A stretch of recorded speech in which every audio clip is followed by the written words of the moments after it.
Hi hello welcome to our channel. నేను మీశ్రీ. ఈరోజు మనం చెప్పుకోబోయే కథ విలన్ పార్ట్ 112. కథలోకి వెళ్ళే ముందు లైక్ చేసి హైప్ చేయడం మిస్ చేయకండి. ఇక చూసేద్దాం రండి. యశ్విన్ని ఈడ్చుకుంటూ బయటికి లాక్కెళ్ళిపోయాడు రక్షిత్. దాదాపు 20 మంది మనుషులు దారిలో పడిపోయి ఉన్నారు. వాళ్ళిద్దరూ ఇంతమందిని ఎలా కొట్టారో అర్థం కాక జుట్టు పీక్కున్నాడు యశ్విన్. యశ్విన్ని తాళ్లతో కట్టేసి ముందు సీట్లో పడేసి డ్రైవింగ్ సీట్లో కూర్చున్నాడు రక్షిత్. అభయ్ చేతిని చుట్టేసి అతన్ని కరుచుకొని వెనక సీట్లో కూర్చుంది జ్ఞాన. ఎక్కడికి తీసుకువెళ్ళను జ్ఞాన అని అడిగాడు రక్షిత్. ఎక్కడికి వద్దన్నయ్యా, నిశ్శబ్దంగా ఉన్న చోట ఎక్కడైనా కార్ ఆపు అంది జ్ఞాన. కాస్త దూరం తర్వాత కార్ ఆపాడు రక్షిత్. ఇంత రాత్రి వేళ వాళ్ళు తనని ఏం చేస్తారని లోపల చచ్చిపోతున్నాడు యశ్విన్. రక్షిత్ కారు దిగాడు. ఫోన్ బయటకు తీసి తన మనుషులతో ఫోన్ మాట్లాడుతున్నాడు. లేవరా, తనని కూర్చున్న జ్ఞానాన్ని చూస్తూ అన్నాడు అభయ్. మిర్రర్లో నుండి వాళ్ళని చూస్తున్నాడు యశ్విన్. జ్ఞాన తల ఎత్తి పైకి చూసింది. అభయ్ చల్లగా నవ్వాడు. అతడి చెంప మీద చేయి వేసి అలాగే చూస్తోంది జ్ఞాన. ఏమైంది అని అడిగాడు. నేను ఇలా చూస్తాను అనుకోలేదు అభి. ఆమె కళ్ళలో తేటగా కన్నీరు. నేనైతే అనుకున్నాను తప్పక మమ్మల్ని చేరుకుంటాను అని ఆమె పెదవుల మీద ముద్దు పెట్టుకున్నాడు అభయ్. జ్ఞాన అతడి మెడ చుట్టూ చేతులు వేసి కళ్ళు మూసేసుకుంది. పెట్రోల్ పోసి తగలబెడుతున్నంతగా శరీరం కాలిపోతున్నట్టుంది యశ్విన్కి. వాళ్ళిద్దరినీ అలా చూస్తూ ఉంటే వెంటనే ముఖాన్ని తిప్పేసుకున్నాడు. జ్ఞాన ఇక చాలన్నట్టు దూరం జరిగి కళ్ళతోనే యశ్విన్ వైపు చూపించింది. ఏడ్చాడు వెధవ, ఇంకాసేపట్లో ప్రాణాలు పోతాయి వాడివి అని అభయ్ అనగానే జ్ఞాన నవ్వుకుంది. యశ్విన్ ఉలిక్కి పడ్డట్టు వెనక్కి తిరిగి చూశాడు వాళ్ళ వైపు. ఏంటి మీరనేది? నన్ను నన్ను చంపేస్తారా? భయంగా కంగారుగా అడిగాడు యశ్విన్. డెఫినెట్లీ అభయ్ కళ్ళార్పుతూ తాపీగా చెప్పాడు. మా డాడీ మిమ్మల్ని వదిలిపెట్టరు. మీ మమ్మీ అండ్ మీ సిస్టర్ మా డాడీ దగ్గరే ఉన్నారు. వాళ్ళనే బెదిరించడానికి ప్రయత్నం చేశాడు యశ్విన్. అతడికి లోపల చచ్చేంత భయంగా ఉంది. వీళ్ళు ఏం చేస్తారో అనుకుంటూ బిక్కుబిక్కుమంటూ కూర్చున్నాడు. వాళ్ళని ఎలా కాపాడుకోవాలి నాకు బాగా తెలుసు, కానీ నిన్ను మాత్రం ప్రాణాలతో వదలను. నిన్ను అక్కడే చంపేయాల్సింది, కానీ నీతో నాకు అవసరం ఉంది. ఇప్పుడు మేము ఏం చేస్తామో తెలుసా? మా అమ్మని స్వేచ్ఛని మా దగ్గరికి జాగ్రత్తగా తెచ్చుకుంటాం. ఎలా అని నీకు డౌట్ కదా అని అభయ్ నవ్వాడు. యశ్విన్ అతని వంక అయోమయంగా చూస్తున్నాడు. ఎర వేస్తాం, ఎర. ఇదంతా నీ బాబు పాలసీనే కదా. నిన్ను ఎర వేసి నీ బాబు అంతు చూస్తాం. అలాగే మా వాళ్ళని రక్షించుకుంటాం చెప్పేసి భుజాలు కదిలించాడు అభయ్. రక్షిత్ లోపలికి వచ్చి కూర్చొని తెలియట్లేదు జ్ఞాన అని అన్నాడు దిగులుగా. బావా, నువ్వేం కంగారు పడుకో. మా చెల్లెమ్మను జాగ్రత్తగా తీసుకువచ్చి నీకు అప్పజెప్పే బాధ్యత నాది. అభయం ఇస్తున్నట్టు చేతిని పైకి పెట్టాడు అభయ్. ఇప్పుడేం చేద్దాం మరి? ఇద్దరిని చూస్తూ అడిగాడు రక్షిత్. ముందు వీడు మాట్లాడకుండా చేయండి అని అన్నాడు అభయ్. వెంటనే పాకెట్లో ఉన్న కర్చీఫ్ తీసి యశ్విన్ నోట్లో కొక్కాడు రక్షిత్. అప్పటికే యశ్విన్ గింజుకుంటున్నాడు, కానీ అతని వల్ల కాలేదు. అప్పటికే యశ్విన్ ఫోన్ 2 సార్లు మోగింది. వీడు బాబు చేస్తున్నాడు అని అన్నాడు అభయ్. మాట్లాడు అంది జ్ఞాన. యశ్విన్ మూలుగుతున్నాడు. యశ్విన్ డిప్ప పగిలేలా గట్టిగా ఒక్కటి కొట్టాడు రక్షిత్. దెబ్బకి నోరు మూసుకున్నాడు. అలాగే కూర్చున్నాడు యశ్విన్. హలో యష్. విశ్వనాథ్ గొంతు వినిపించగానే, మీ పుత్రరత్నం కాదండి నేను, నన్ను అభి అంటారండి అన్నాడు అభయ్. విశ్వనాథ్కి క్షణకాలం నోట్లో నుంచి మాట రాక మూగబోయినట్టు అనిపించింది. యశ్విన్ కాదా? అభయ్. అభయ్ నువ్వా? తడబాటుగా అడిగాడు విశ్వనాథ్. అవును మిస్టర్ విశ్వనాథ్, ఐఎమ్ అభయ్ అని నవ్వుతూ చెప్పాడు. మరి మరి యశ్విన్ ఎక్కడా? ఆవేశంగా అరిచాడు విశ్వనాథ్. ఓహో, మీ పిచ్చి ముత్యం. సరే మీ ముత్యపు రత్నం ఇక్కడే ఉన్నాడు. ఒకసారి వీడియో కాల్ ఆన్ చేసుకోండి అని అన్నాడు అభయ్. అభయ్ మాటలకు విశ్వనాథ్లో ఆవేశం ఎక్కువైపోతుంది. వీడియో కాల్ ఆన్ అయింది. అభయ్ నవ్వుతూ కనిపించాడు. ఏం చేసావురా నా కొడుకుని అని గట్టిగా అరిచాడు విశ్వనాథ్. ఇంకా ఏమీ చేయలేదు. ఏం చేయమంటావు? కళ్ళెగరేశాడు అభయ్. లేకపోతే నీ తల్లి చెల్లి ప్రాణాలతో ఉండరు విశ్వనాథ్ బెదిరించాడు. నీ దగ్గరికి వెళ్ళాక వాళ్ళు ఎలాగూ ప్రాణాలతో ఉండరని నాకు తెలుసు. వాళ్ళ మీద ఆశ వదిలేసుకున్నాను. అందుకే నీ కొడుకుని కసి తీరా చంపాలి అనుకున్నాను. అభయ్ మాటలకి విశ్వనాథ్ నిర్ఘాంతపోయాడు. రేయ్, నీకేమైనా పిచ్చా? నీ తల్లి కూడా వద్దా నీకు? కంగారుని దాచుకుంటూ అడిగాడు విశ్వనాథ్. వాళ్ళ ప్రాణాలు నువ్వెప్పుడో తీసేసి ఉంటావని నాకు తెలుసు విశ్వనాథ్. అందుకే వాళ్ళ ప్రాణాలకు ప్రాణంగా నీ కొడుకు ప్రాణాలు తీయాలనుకుంటున్నాను. ఒకసారి లాస్ట్గా చూసుకో అని ఫోన్ని యశ్విన్ వైపు తిప్పాడు అభయ్. నోట్లో క్లాత్ పెట్టడంతో మూలుగుతున్నాడు యశ్విన్ మాట్లాడలేక. యశ్విన్ యశ్విన్ కంగారుగా స్క్రీన్ తడుముతూ కొడుకుని పిలుస్తున్నాడు విశ్వనాథ్. జ్ఞాన కళ్ళతోనే సైగ చేసింది. అభయ్ కళ్ళార్పాడు సరే అన్నట్టుగా. వెంటనే ఫోన్ తన వైపుకు తిప్పుకున్నాడు అభయ్.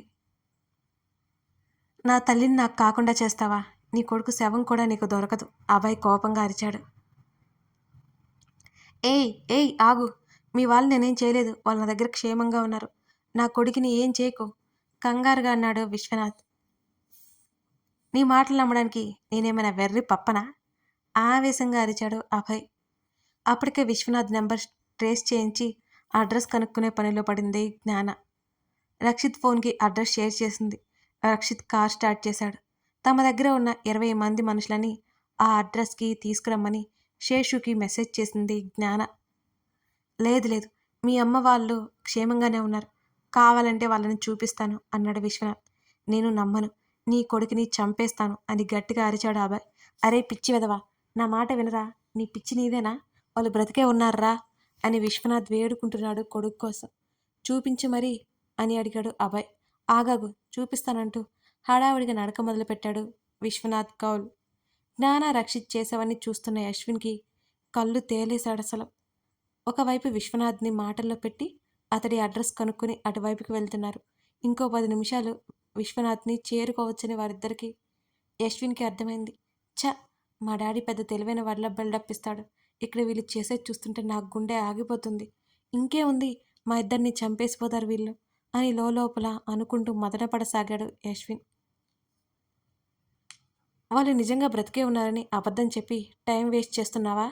విశ్వనాథ్ ఎటు వెళ్తున్నాడో క్షుణ్ణంగా పరిశీలిస్తూనే అన్నాడు అభయ్.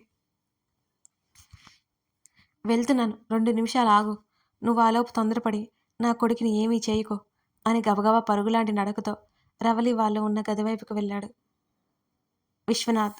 ఆ గది బయట 2 రోబోట్స్ ఉన్నాయి. విశ్వనాథ్ వాటితో ఏం చెప్తున్నాడో జ్ఞాన క్షుణ్ణంగా వింది. ఆ గది తలుపులు తెరుచుకున్నాయి. స్వేచ్ఛ రావలి స్పృహ లేకుండా పడి కనిపించారు. అభయ్కి ఆవేశం పొంగుకొచ్చింది. ఎంతో కష్టంగా దవడలు బిగబట్టి కోపాన్ని ఆపుకుంటున్నాడు అతను. చూసావు కదా, మీ వాళ్ళు బాగానే ఉన్నారు, దయచేసి నా కొడుకుని ఏం చేయొద్దు అన్నాడు విశ్వనాథ్.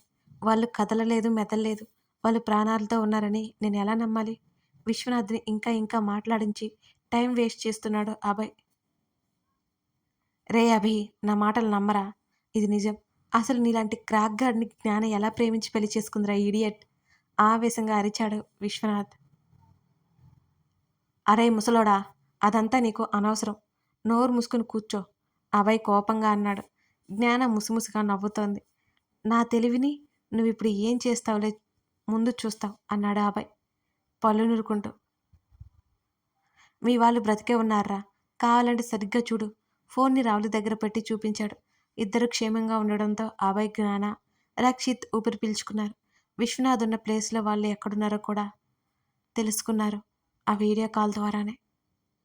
నువ్వు చెప్పేది నిజమే అనిపిస్తుంది, వీలైనంత త్వరగా వాళ్ళని మా దగ్గరికి పంపించు ఆర్డర్ వేశాడు అభయ్. నువ్వు షీల్డ్ తీసుకుని రానితే నేను పంపలేను అన్నాడు విశ్వనాథ్.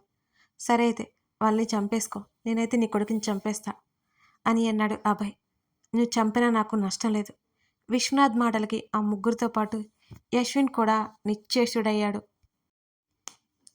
అయితే నీ కొడుకు నీకు అక్కర్లేదంటావు, యశ్విన్ని చూసి నవ్వాడు అభయ్. యశ్విన్ ముఖంలో బాధ స్పష్టంగా కనబడుతోంది. అవును, నా కొడుకు కంటే నా షీల్డ్ ముఖ్యం, దానికోసం ఎన్నో అహోరాత్రులు కష్టపడ్డాను, మర్యాదగా అది ఇచ్చి నీ తల్లిని తీసుకెళ్ళు అని ఆర్డర్ వేశాడు విశ్వనాథ్. మరి ఇప్పటివరకు నీ కొడుకు కోసం తపన పడ్డావు అని అడిగాడు అభయ్. నా కొడుకు నాకు ముఖ్యమే కానీ ఆ షీల్డ్ కంటే కాదు అని విశ్వనాథ్ అన్నాడు. ఎందుకో యశ్విన్ కళ్ళల్లో నీళ్ళొచ్చాయి ఆ మాటికి. తలదించుకుని కూర్చున్నాడు. అయితే నీ కొడుకుని చంపేసుకోమంటావా అని అడిగాడు అభయ్. నువ్వు నాకు ఆ షీల్డ్ ఇచ్చి ఏమైనా చేసుకో. అప్పటికే విశ్వనాథున్న ప్లేస్ దగ్గరికి వచ్చేశారు. శేషు తనతో పాటు 20 మందిని తీసుకొచ్చాడు. వాళ్ళందరూ రక్షిత్ ట్రైనింగ్ చాలా బలంగా ఉన్నారు. యశ్విన్ని కారులోనే వదిలేశారు. నేను మళ్ళీ వచ్చి పైలోకానికి పంపిస్తాలే, డోంట్ వర్రీ. యశ్విన్ చెంప మీద తట్టాడు అభయ్. యశ్విన్ కళ్ళు కిందకు వాల్చేసి ఏదో ఆలోచిస్తూ ఉండిపోయాడు. ఎంతైనా వీడి బాబు మహా డేంజరస్ కదూ. కొడుకే అక్కర్లేదంట, ఇంకేదో కావాలంట. తన మాటలు యశ్విన్కి వినిపించేలా అన్నాడు అభయ్. కొడుకు మీద ఏమాత్రం ప్రేమ లేదు, ఇలాగే ఉంటుంది. డబ్బు కోసం, అధికారం కోసం చూసేవాళ్ళు అంతే అన్నాడు రక్షిత్. యశ్విన్ నోట్లో ఉన్న క్లాత్ లాగేశాడు. ఎరా, నేను చెప్పేది నిజమే కదూ అని నవ్వాడు రక్షిత్. లేదు, మా డాడీ అలా చేయరు, కష్టంగా పలికాడు యశ్విన్. అరే పిచ్చిగన్నాయి, ఒకవైపు స్పష్టంగా నీ బాబు మాటలు విన్నావు కదా, ఇంకా ఆ మాట అనడానికి బుద్ధి లేదు. కారు విండో నుంచి యశ్విన్ వైపు చూస్తూ అన్నాడు అభయ్. యశ్విన్ మాటలు రానట్టు మౌనంగా కూర్చున్నాడు. జ్ఞాన అందరికీ జాగ్రత్తలు చెబుతుంది. మీకు మీ ప్రాణాలు ముఖ్యమని హెచ్చరిస్తోంది కూడా.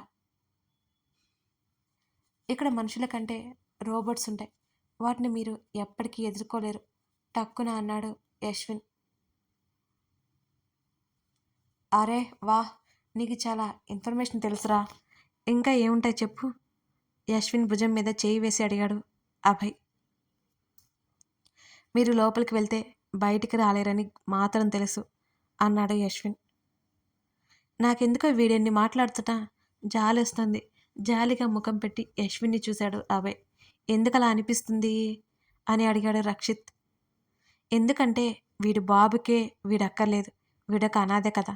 అనాథలను చూస్తే నాకు జాలి మరి అని దీనంగా మొహం పెట్టి చెప్పాడు అభయ్.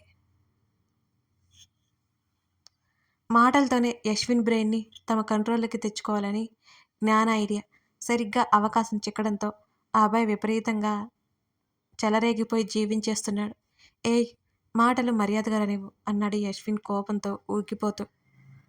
అరే బాబు, నిజాలు చెప్తే ఇలాగే ఉంటాయిరా. అయినా వీడితో మనకెందుకు. మళ్ళీ యశ్విన్ నోట్లో క్లాత్ కుక్కేశాడు అభయ్. యశ్విన్ అటు ఇటు గింజుకుంటున్నాడు. అరే పిచ్చిగన్నాయ్, మేం వచ్చే వరకు గప్చుప్గా కూర్చోరా అని ఆర్డర్ వేశాడు అభయ్. రోబోట్స్ ఉంటాయి కదా, వాటిని కాసేపు ఎదుర్కోవడం. ఏం చేయాలి? వాటిని ఎదుర్కోవడం అంటే ఎదురు వెళ్ళకూడదు, వాటిని తప్పించుకుని తిరగాలి. కనిపించినా కనిపించినట్టు దాగుడు మూతలు ఆడాలి, లేకపోతే అవి ప్రాణాలు తీస్తాయి అని అంది జ్ఞాన. వాళ్ళు కాస్త కంగారు పడ్డా అలాగే అన్నట్టు తల ఊపారు. మెల్లిగా అక్కడి నుంచి మెయిన్ గేట్ నుంచి తొంగి చూశారు. బయట 2 రోబోట్స్ ఉన్నాయి, వాళ్ళకి కనిపిస్తూనే ఉన్నాయి. ఎలా ఇప్పుడు?